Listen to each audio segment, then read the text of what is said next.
and then he enrolls you to come along with him and come along with the Carter Center and really building a different type of world. That's what someone with an authentic voice does, and that's what I want you to be able to do. I want you to be able to do that by first really being able to understand what is it that is about you. Be clear about who you are. That's number one, is to believe in yourself. Remember here in the story of the Wiz, Glinda the Good Witch is really telling Dorothy that she needs to believe in herself. Communicating with an authentic voice requires you to first believe in yourself. And know the assumptions that you make about yourself. Know the assumptions that you make about other people. Because when you are going into a room, you are wearing what you believe about yourself. People will immediately begin to detect how confident you are, who you are, the value that you can bring to them based on what you see about you. It has nothing to do always with what it is that you're going to deliver. It's about how you see yourself. And the way that you see yourself translates.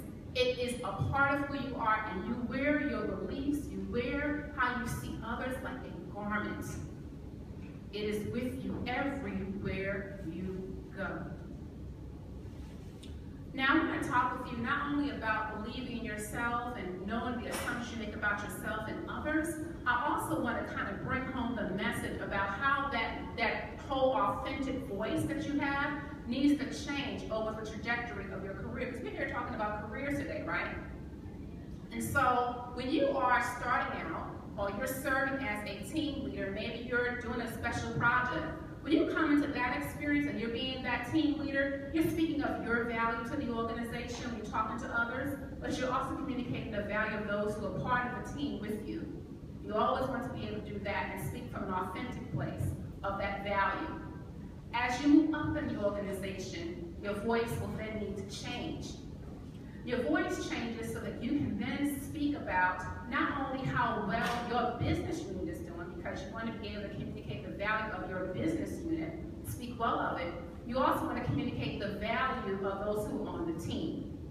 So you want to speak well of that whole piece. And you want to speak of your component, what it is that you deliver as part of that team as well. Very, very important. But what you also want to be in the business of doing is being able to make alignments, allegiances with different parts of the business. So you are a broker of sorts throughout your organization to make sure things come together powerfully for you. What you also want to do is when you get to the place where you will become a CEO, when you get to that level, your responsibility is to speak to the good of the enterprise. You're speaking about the value of the entire organization everywhere you go, whether you're inside of the company or outside of the company. You're speaking of the purpose and the mission and the vision of that organization everywhere you go. When you're speaking to your colleagues, you're talking about your personal attachment, the reasons why you belong to that organization, why it is of value for you. And that is really what makes a difference. The person behind me is Jenny Romney. Jenny Romney is the the chairman and CEO of IBM Corporation. She came to IBM from GM. And over the course of her career, and I can think of other women in the same place, like Ursula von Bergs, who is the CEO of Xerox. All those women have come through and they've had to understand and adapt their voice for each part of the organization that they've been at. Now, Jenny Romney speaks on platforms all over the world, but when she does that, she speaks with the voice of IBM. When you're the CEO, you speak with the voice of your company. When you're the CEO, you speak with the voice of the enterprise, and you really begin to change your voice. Now, on the sheet that's going to follow this, you also have another worksheet that is in front of you. And again, don't feel any obligation to fill all of this out today, but I just want you to make some efforts to work on it as soon as you can. You want to think about your executive presence in different areas of your life and begin to write down the messages, the things you want to communicate to different groups within each one of these quadrants. So up here you have the executive presence. When you're talking to senior leaders in your company, what are you talking to them about? What are the key messages you're trying to get across? When you're looking at your peers, what are you talking about with them? And then when you have the external presence, You're talking outside of the organization, what are you saying to them? And finally, your social media presence, which I want to take you to next, which we're really going to talk about.